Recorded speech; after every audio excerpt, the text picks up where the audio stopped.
Hello, it's Tom Donald from the London Contemporary School of Piano. Today, I'm going to show you how to improvise on the blues scale on the piano. We're going to have a blues scale piano lesson. This is going to be a lot of fun.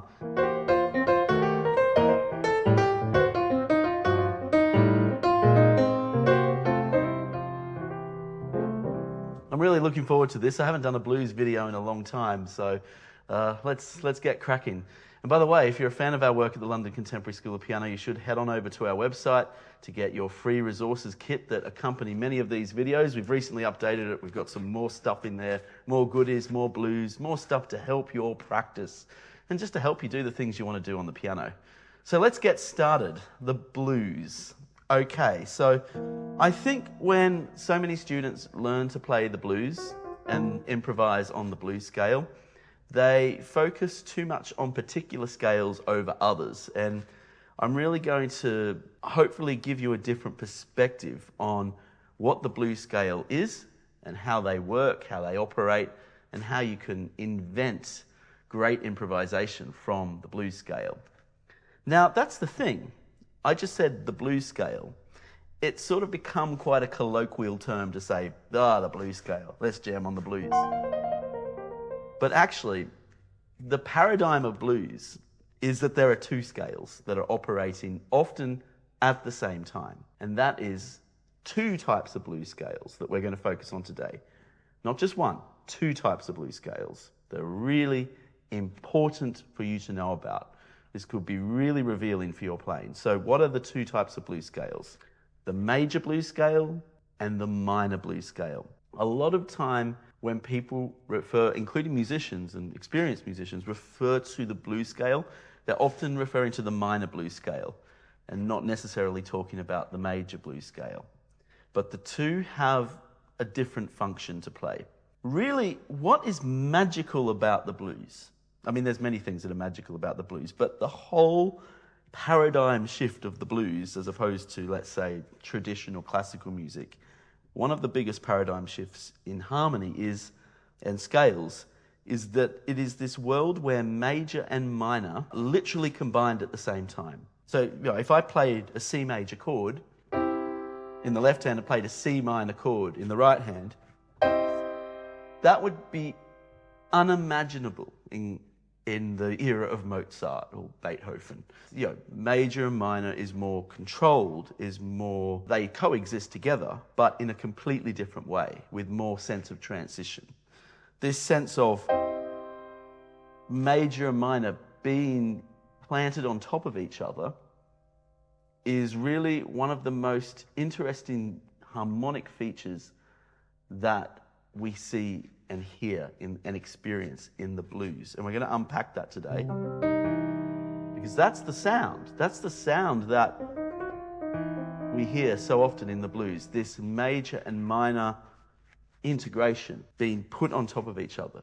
It creates that sound, that effect that's quite magical and would have been considered impossible in classical times. It would have been considered like, what is that? So it's a big shift in our musical thinking. And the blues, when I talk about the blues, I'm not just talking about traditional blues, traditional jazz and blues. I'm talking about how blues has influenced so much 20th century music, from pop music, rock. The blues is just planted in all these things. And this is really the paradigm of blues, is this major-minor combination. So let's firstly start with the major blues scale, because that's often the scale that many of you are probably overlooking. Now, a major blues scale, we'll just do this in C so it's easy to find. The major blues scale is built from the pentatonic scale. Now, the pentatonic scale, is a major scale, but we remove the fourth and the seventh note of the scale. So if I play C major scale, and I remove the fourth note, F and B,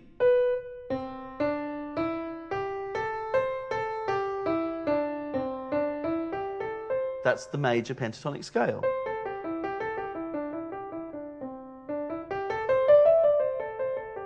It's probably the oldest scale of the human race. It's probably the first scale human beings ever sang.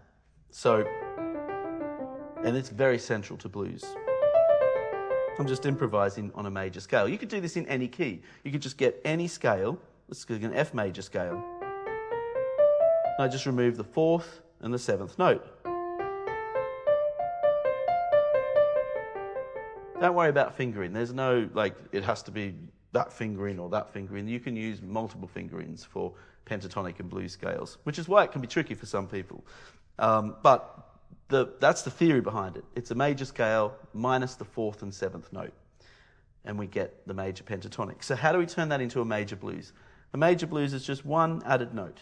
And I think a good way to think of it is just to think of the number, the degree number in the scale. So pentatonic being 1, 2, 3, 5 and 6.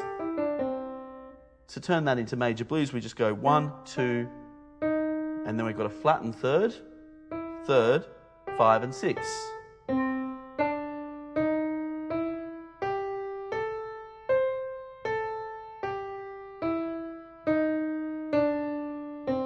Let's do that again.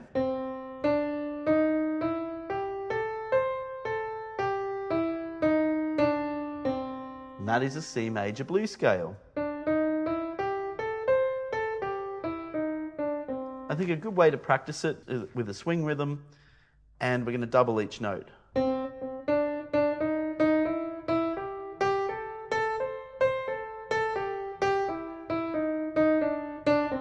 can do this up an octave.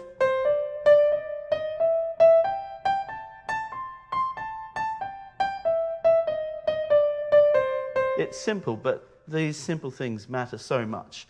And this forms a really good foundation, an anchor point for our improvising. So what is precisely improvising on the blues scale? Well, it's just moving the notes around in the scale into different orders. So I might try something like this.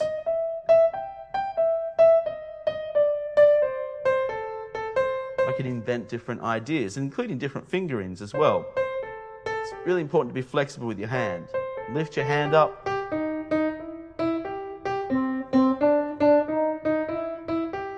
Now put your thumb under when you run out of notes. I think it's good to just practice doubling the notes first, because that just gives you time to think and to feel. Actually, feeling is more important than thinking when we play this music. Feeling it in your fingers, feeling it in your body, in your ears. When you practice music, it's that observing, that feedback you give yourself with what you hear and what you feel. I know these seem like esoteric things, but feeling and hearing and responding is so important in this music.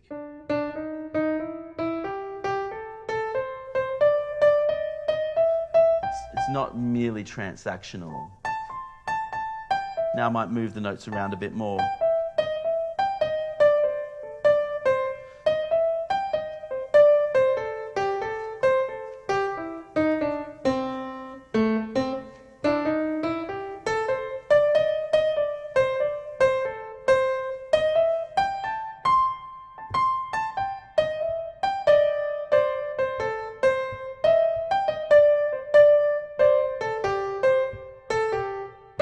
I quite like squeezing two notes together like that. Just play around with it. Play with me.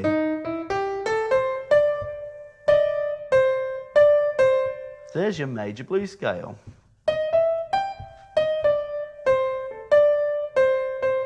And it's almost like I'm just drawing a line of music. Let's go a bit slower. I'm going up, I'm going down, I'm ascending, descending. I'm just drawing a line, and then I can have little gaps in the music.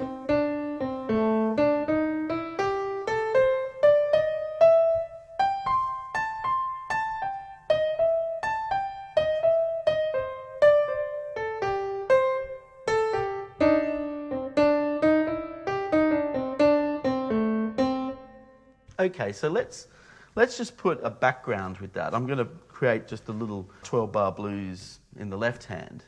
But the whole purpose of that 12-bar blues in the left hand is just to support the right hand. I want you to think more about the improvisation at this point. You don't have to do what I'm doing in the left hand. I'm just setting up a little bit of a baseline to give this improvisation more context.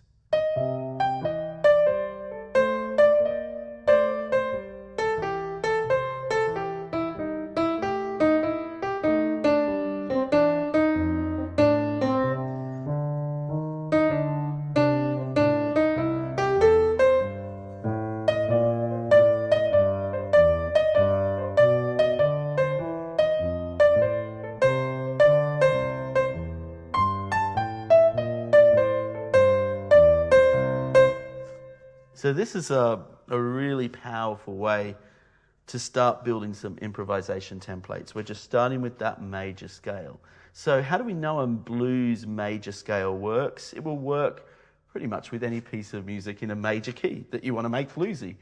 I mean, you can just improvise that over so many chord progressions in a major key. It just fits like a glove.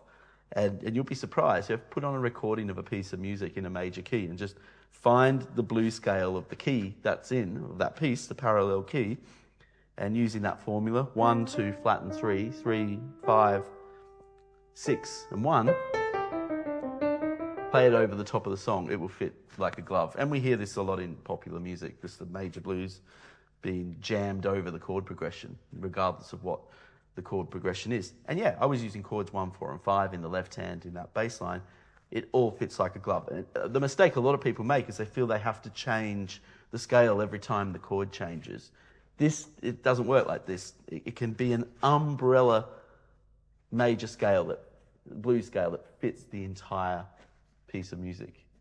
With some exceptions. If the piece of music's transposing everywhere, that might not work. But for a lot of songs, including a lot of pop songs, it won't be doing that. It's really just chords 1, 4, 5, 2, 5, 1, 3, 6, 2, 5, 1 chord progressions. It all fits like a glove. I promise you. It's all you need. And fits. So many of you will be like, that's great, but I want to do some more stuff. I want to create some more licks. So this is where we get into the fun of the major-minor integration thing, which I'm going to talk about now. And by the way, if you really are passionate about this sort of stuff, you should consider our Complete Musician course, because it has a fully detailed blues module in the course where we go over all of these aspects and combinations in blues, and it is a lifelong resource that you can practice and develop and cultivate amazing playing skills. And we have students from all over the world who've benefited so much from this course, the Complete Musician program. It doesn't just cover blues, it covers pop, it covers classical. We even hybridize them a little bit. I do something quite naughty in one of the modules in the course where I get a Chopin piece and we completely blues it up. Why not, hey?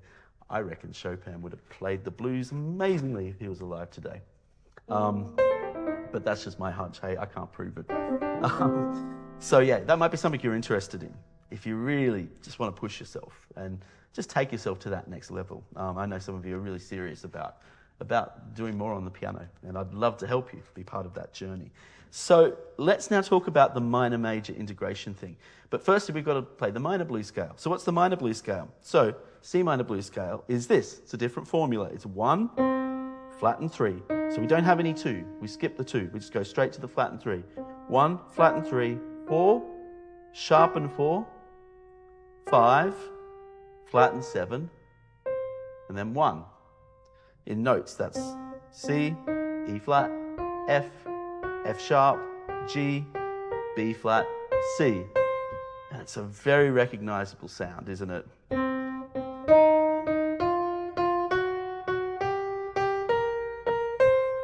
This is the minor blues in all of its glory. This is such a good way to practice it. If you want a good fingering, I'm using the first 4 fingers and then my thumb on the G. I don't have time to go into too much detail about fingering today, so I apologize if that bothers you, but we've just got so much we want to cover, and I really want to talk about these interesting theoretical points and how we can practically apply it. Again, I'm just doing the double note swing thing because it's such a good way to practice the blues. I can go up in different octaves.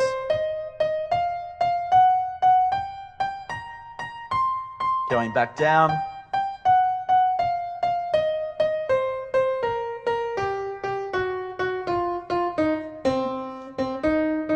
Now start to improvise, move the notes around. Just move the notes around a bit. Trust yourself when you do this. Just let yourself move now in different directions. You're not changing the notes. You're not changing the scale. You're not reinventing the wheel. You're just harnessing the scale. Let's do this for a bit, hey? Let's get the feel of it. I know some of you are terrified of improvisation, but I'll give you a clue. Don't call it improvisation if you are. Just call it mixing the notes around, adjusting the order of the notes.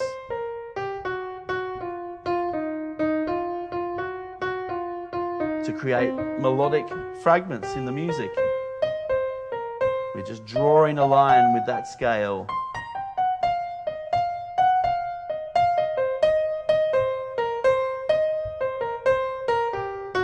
You can't be transactional with this music.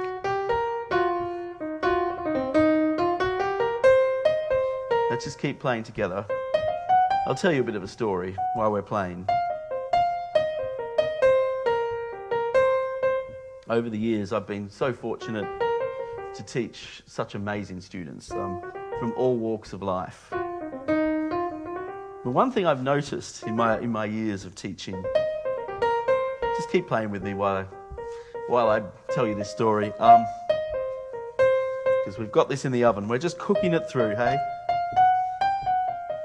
Yeah, so one thing I've always noticed, one particular demographic of student that loves the blues, which is quite interesting. I've taught a lot of people who, over the years, been very fortunate to teach a lot of people who are very hyper successful in their field, often in a business field. Very successful entrepreneurs, business people who've done unbelievable things. So, I'm not going to drop names. And there seems to be a lot of those students really like blues. They love playing the blues. But they also find the blues a huge source, not of just of pleasure, but of frustration on their musical journey.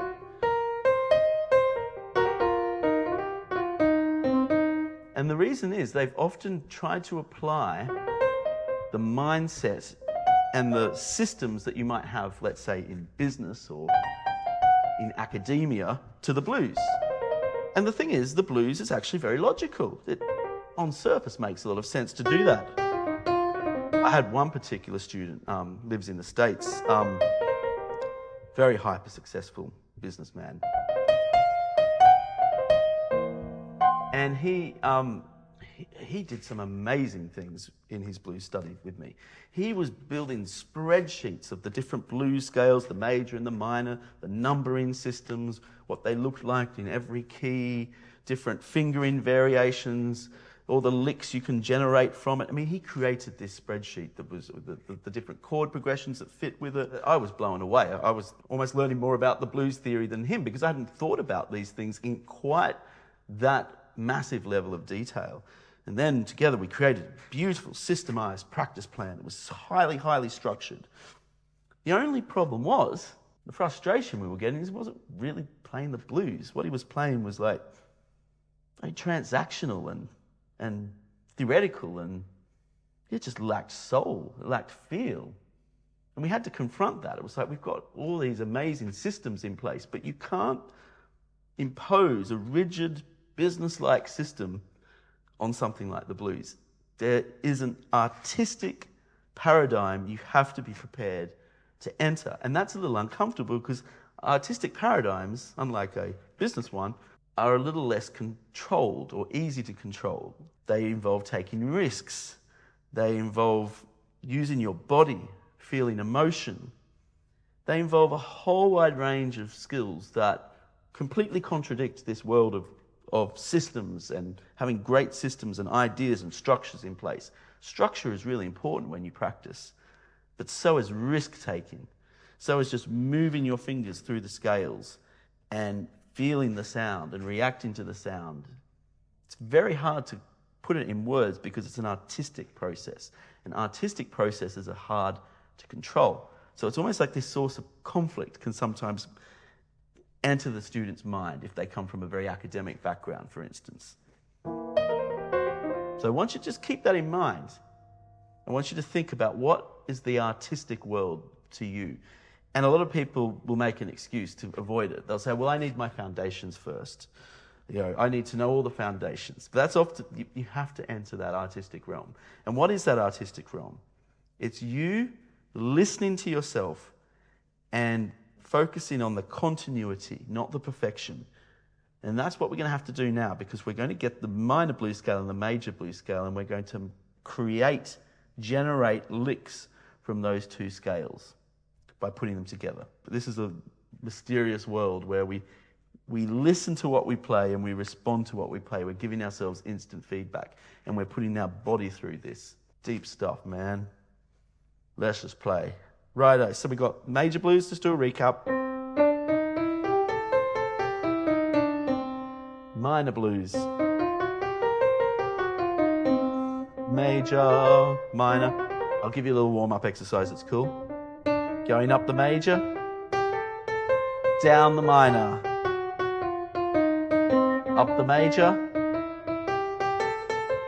down the minor. So they integrate beautifully, but let's integrate them even more now. Major blues.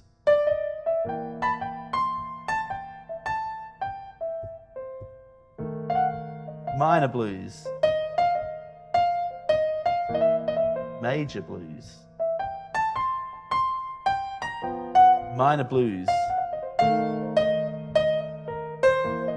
I'm staying on the minor blues. I feel like minor blues today. Oh, I want to go back to major. Minor.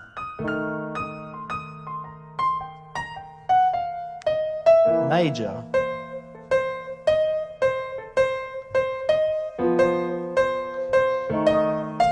Minor.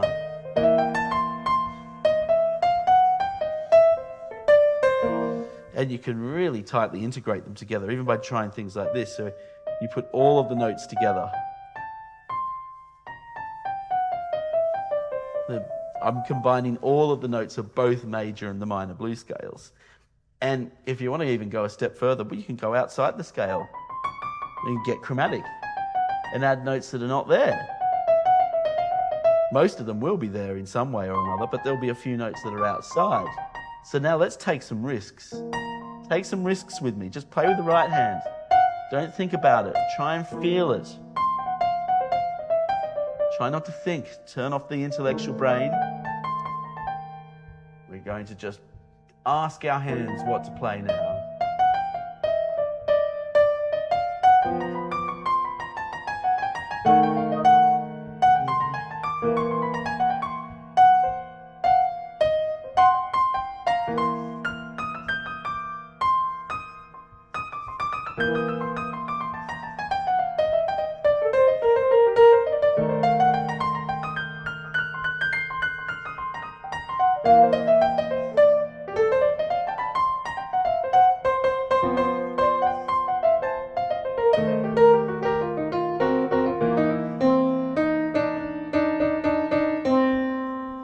It was a little hectic what I was doing. That's the feedback I'm giving myself. But I was just allowing my mind to wander a little bit. And something really magical happens when you do that. Yes, sure, you need to work on your foundations. And maybe that's a good way to structure your practice. I'm doing foundation work. I'm doing experimental work or creative work, whatever you wish to call it, and combining the two. One you might feel uncomfortable with.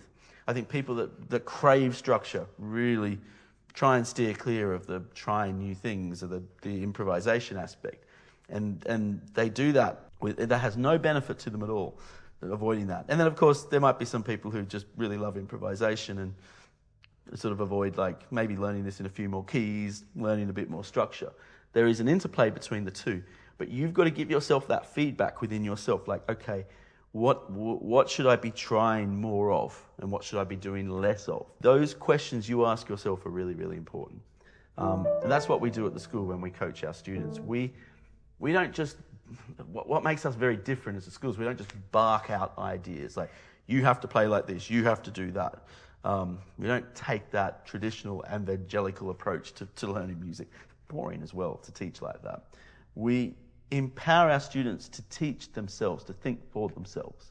That's the most satisfying thing. Sure, in the long run, we're making ourselves redundant. From a business perspective, makes no sense, right? But no, we're teaching our students to think for themselves, to be their own master in the music. And that's exciting to watch because that's what a musician is, isn't it? That's what a great blues player is doing. They're not answering to anybody. They're their own musician. And I believe anyone can learn those skills. You don't have to be super advanced. I'm playing relatively simple stuff. This is not an advanced tutorial with advanced theory. I've just played 2 scales today and messed around a bit. Now, the left hand. What was I doing in the left hand? I was playing some rootless chords for a 12-bar blues. 2-note chords. They're the best in the left hand, 2-note chords. They sound so good. So I was substituting my C7 with an E and a B flat, substituting my F7 with an E flat and an A. So I'm playing the 3rd and 7th of the chord, or the 7th and the 3rd of the chord. For the G7, I was playing the F and the B, which is the 7th and the 3rd of the chord. So I'm really just jamming around with the 3rd and the 7th of the chord. So this is C7, there's a normal C7, rootless C7. So much cooler, man. F7, rootless, or not rootless, there's your F7, C7, G7, there it is, rootless, F7. So we got C7, F7, G7. Stay with me here. Now, we're going to improvise in the right hand. I'm going to more focus on the minor blues to start with. Just go minor. And I'm going to play the same rhythm in both hands. This is a really cool technique because it is a little easier on the coordination. And if you've gotten this far in the video, this is your reward for getting this far, because I know it's been a long one today. So let's mirror the same rhythm in both hands.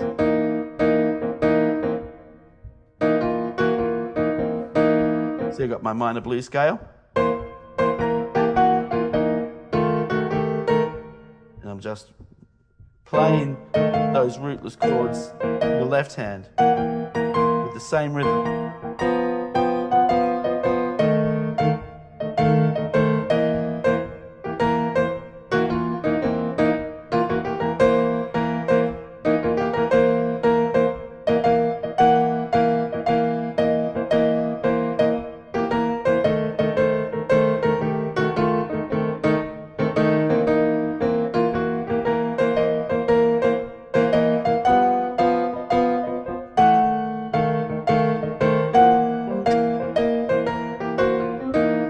Now I'm going to go to major blues.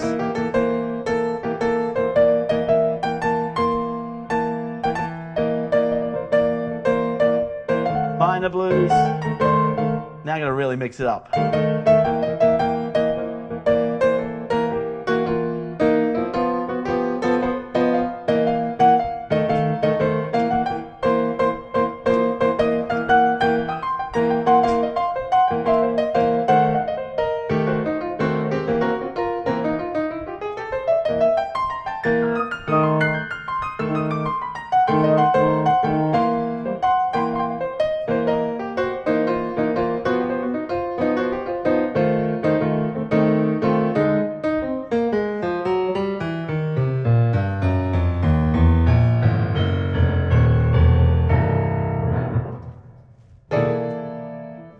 So, yeah, I mean, I forgot what I did at the end there, but this just is a very powerful exercise. Have some fun with these things. Give yourself permission. Give yourself permission to mess it up, to make weird sounds. Get those neighbors complaining. Hey, you're having too much fun in there. That's fine. I want you to really engage yourself. Focus on your engagement. Don't focus on metrics. Don't focus on progress. Focus on engagement. Your engagement with the music is what matters the most, and being so present.